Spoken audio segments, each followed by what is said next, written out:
We're late. Thanks for the wait. The show will be great. Hello and welcome.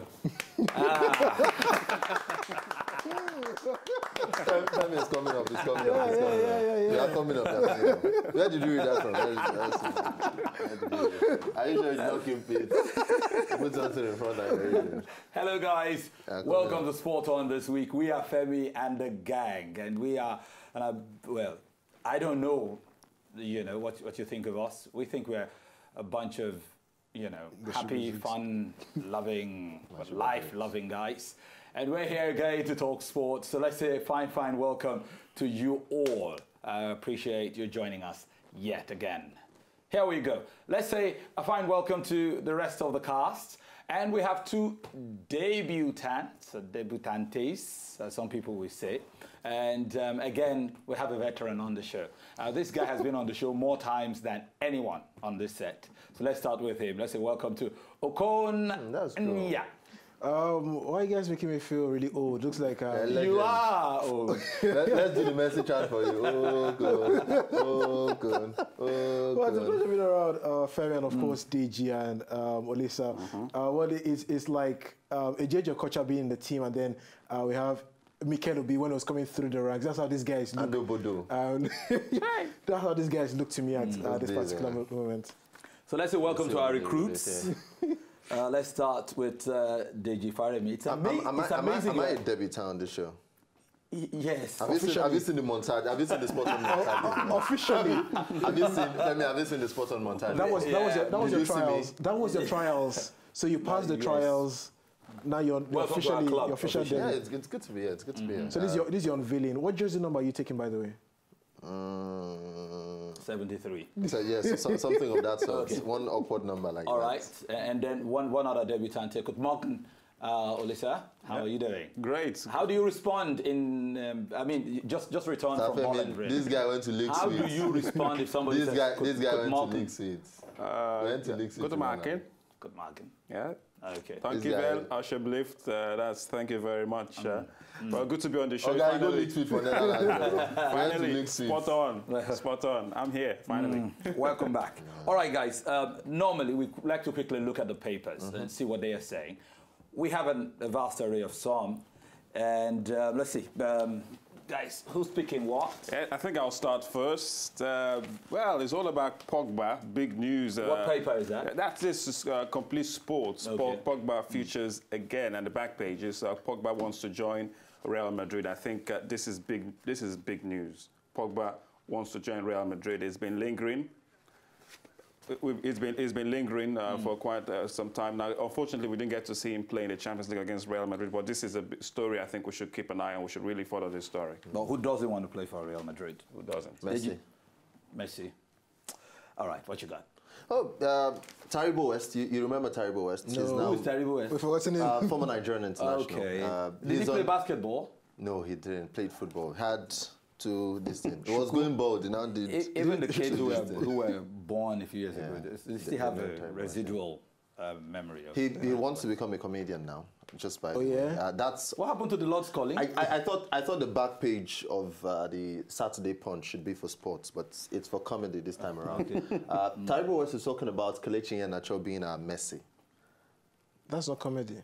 It's not. That's prophecy. I think I didn't know. I found it funny when I just laughed and Kelechi Iheanacho being a Messi. What is that? I think he maybe has a story in there. Kelechi Iheanacho has a story. I can't do what they wrote in. He wrote many things there. He can be our Messi. He can be our Messi in a couple of years. It will depend on a whole lot of factors. Does he have the creativity though? It would be our Kelechi Iheanacho. Well, that's the best he can do. There's this one here on Vanguard that says, when Rufai attacked Keshi and I fought J.J. Okocha. Who's saying what that? What did he do without these people? That's Daniel Amokeshi. He says Rufai attacked Keshi and then he went on to fight J.J. Okocha.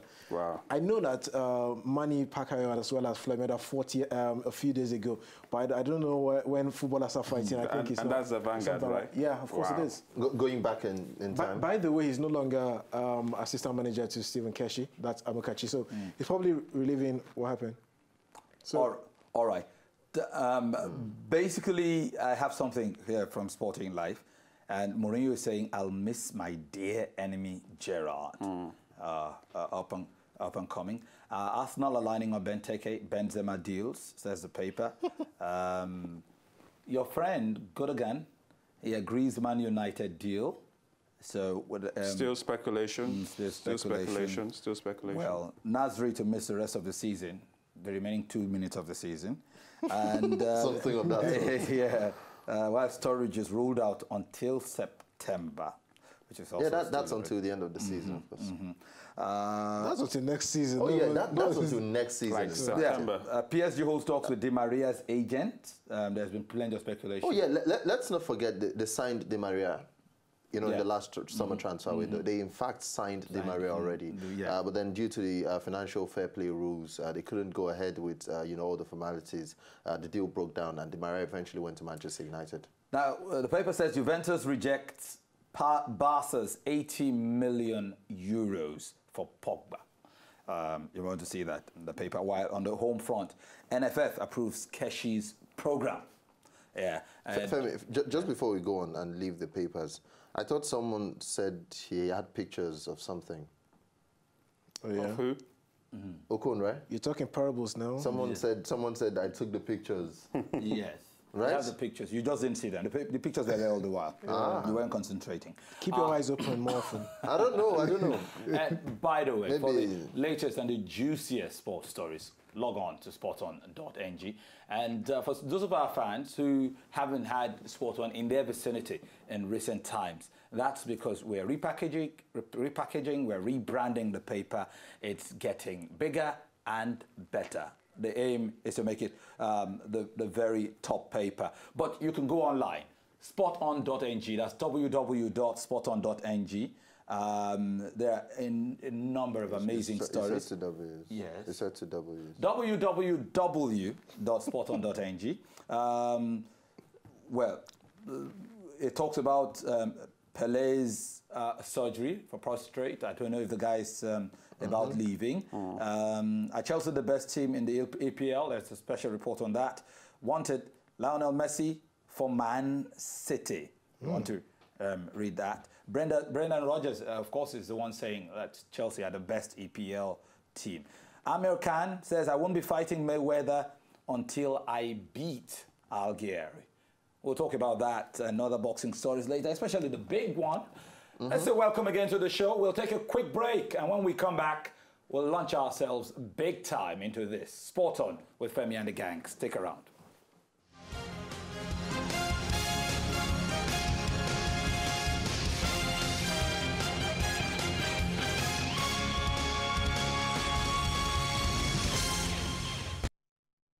House cleaning done. We're back on Sport On. We're Femi and the gang. Let's move straight to business. We'll start with one of the biggest business transactions in all of history. It was supposed to be, well, the fight of the century. It turned out to be something else of the century. The Mayweather-Manny Pacquiao fight. We saw all of that last Saturday, and there was plenty of hissing, after the fight and all of that. So, guys, let's talk about this fight. For those who watched the fight, right? For those who saw the fight. I couldn't care less to lose my sleep. For the unlucky many who saw the fight. I remember Oscar de la Hoya right after the fight. He just tweeted, "Sorry, boxing fans." Sorry, boxing fans. That was the height of the disappointment. But Okon, you cover that fight with me. Yeah. Your take.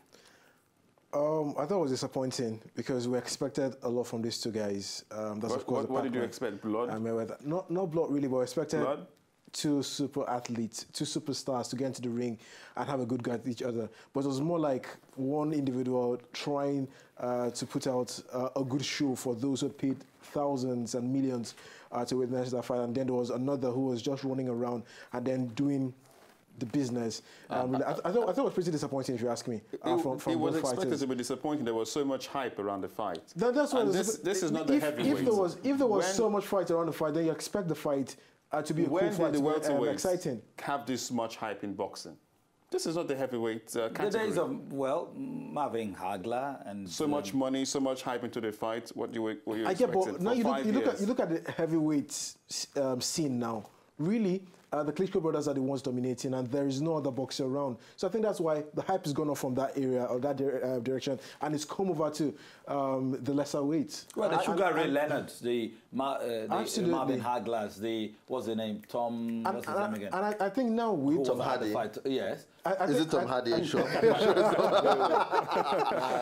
What's his name now? And now with Mayweather and Pacquiao being around, I think in the last 5-6 years, there's been lots of talk about their division. Yeah, about 5 years. Absolutely, because of how cool these boxers are. They are being touted as the best pound-for-pound fighters. And after Pacquiao loses the fight, what we hear, he had a shoulder problem and you know, this is exactly where I think it's unfair. And I think he had the injury to Oh yeah, left he had that shoulder. injury before the fight. I think it's unfair. Lots of people are coming out and they're making this about Floyd Mayweather, who wasn't fighting, and then Manny Pacquiao was doing all the fighting. Okun sort of insinuated that, you know, in his analysis earlier. I think it's about two guys who knew exactly what they wanted. We wanted some rivalry. We wanted 5 years of anger, 5 years of disappointment, 5 years of dilly-dallying. We wanted a show on the boxing ring. But then these guys already into the twilight of their career. There were celebrities everywhere. These guys are more. They're more of celebrities than boxers these days. They aren't a whole lot, because just look at the clip again. Yeah, we talk about Floyd Mayweather maybe not fighting, but see Manny Pacquiao hitting all the punches and not making anything out of it. Floyd got in some good punches. And not making anything punches in there. Floyd had a couple of good punches as well. In fact, when you look at the stats after the game, Floyd actually hit more punches than Pac-Man, and of course he had better accuracy as well. Of course, Pac-Man had an arm. He had only one arm. And to think, Femi, that a man goes into the fight of the century with a bad shoulder. You know, with a bad shoulder. I saw a picture of that shoulder in a cast. Yeah. Is that surgery, by the way? Yeah. Yes, it's had surgery. A few hours ago. It's interesting because Complete Sports takes the story, Moneyman, how Mayweather robbed boxing world of 450 million. Now, at this point... Femi, if I was him, any one of them, I would do it again. It's all about the money. You know, Femi, we're talking about this fight. And I think of all the memes and all the jokes about the fight, of all the jokes about the fight, the best joke was brought up by Kelechi Wozu. I don't know how he saw it. No one else saw it.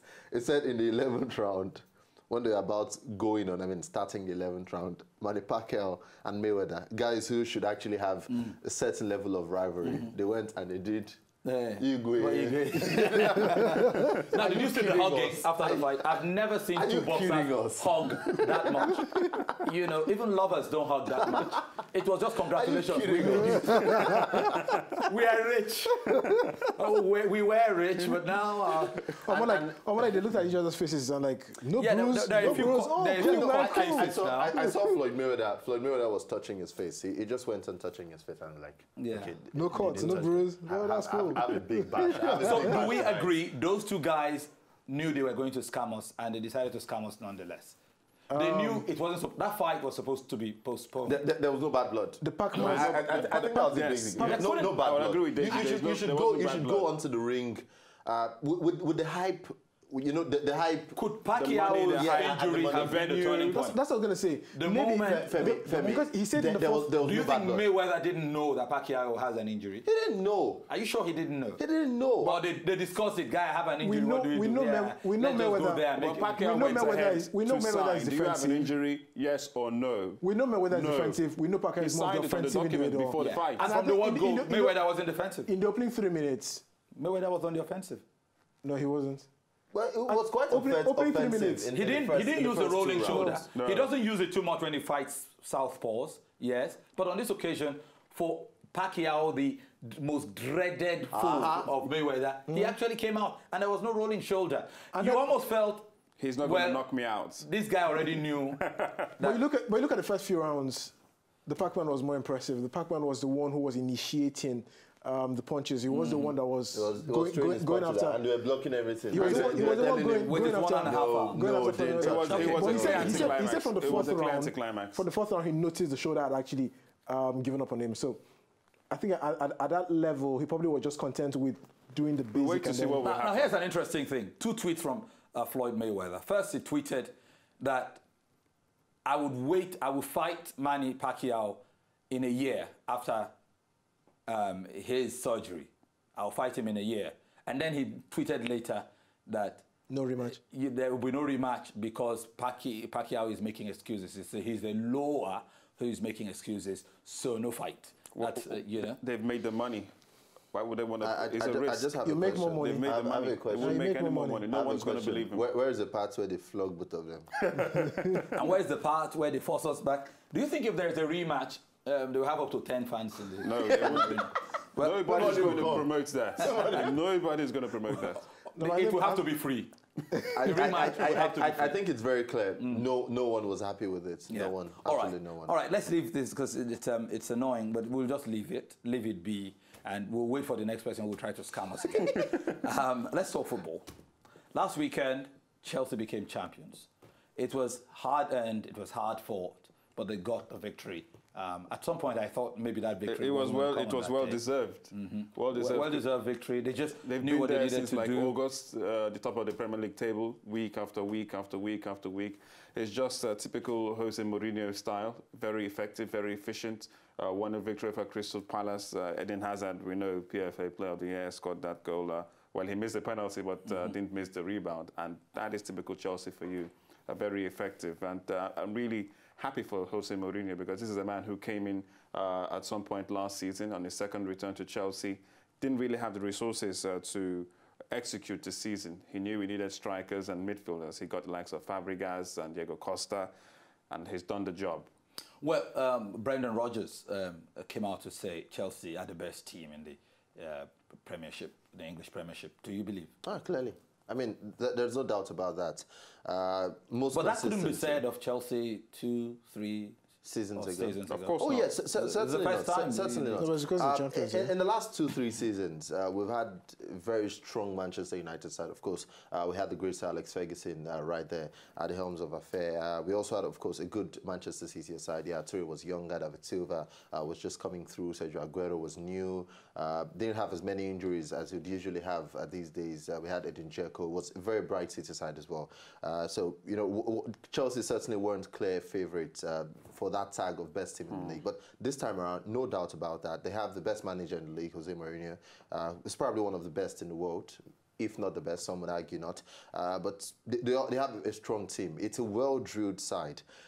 They can do a bit of everything. Defensively, best defensive side in the league. But can you win the league and then they still tag you as the team that's not the best team? Oh, yeah. I think that's possible. It's possible. Sometimes you win the league, and it's not particularly due to... I know many times when you win the league, it's a reflection of how good you've been. That's what I'm saying. But sometimes...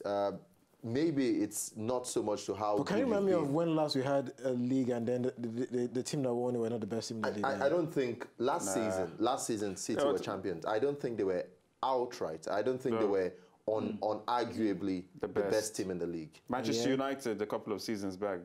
I don't think they were. I think team. the thing here is about everyone is sure about the fact that Chelsea are the best team in the league. Who are your best team in the English Premiership this season? I think it's Chelsea.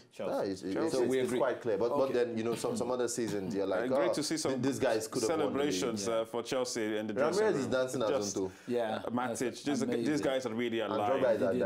It's a close-knit family. Is living a charmed life. Amazing. So much champagne.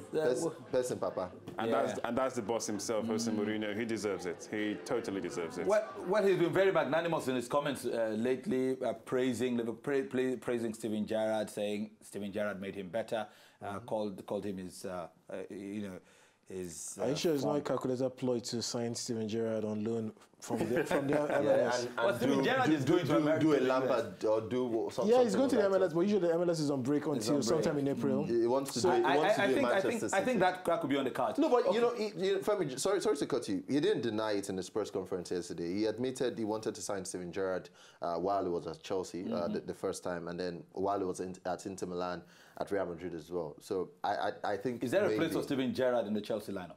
No way. Oh, I think absolutely not. I think He's not expected to come in and be a regular in the team. He can come in and do the job for them next year. All right, guys. We'll take a break. When we come back, a number of interesting issues. Plus, we saw the Champions League games last time. We're preparing for the next one. But I'd love to know what Jose Mourinho thinks about winning the league. I think that I'd love to hear something from Jose Mourinho.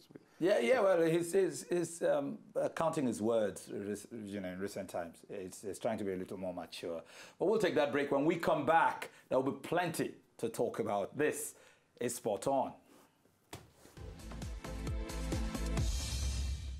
When you work so hard and you are champions, you feel that you got what you deserve.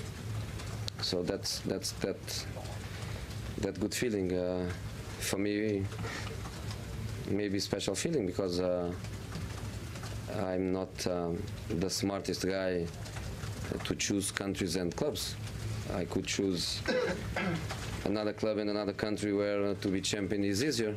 I choose the most difficult league in Europe. I choose a club where I was happy before, and in my country we say a lot, don't go back to a place where you were happy before because you risk what you did before. So I risk, and I'm so happy because I won another Premier League title 10 years or 8 or 9 years later in my second spell in the club.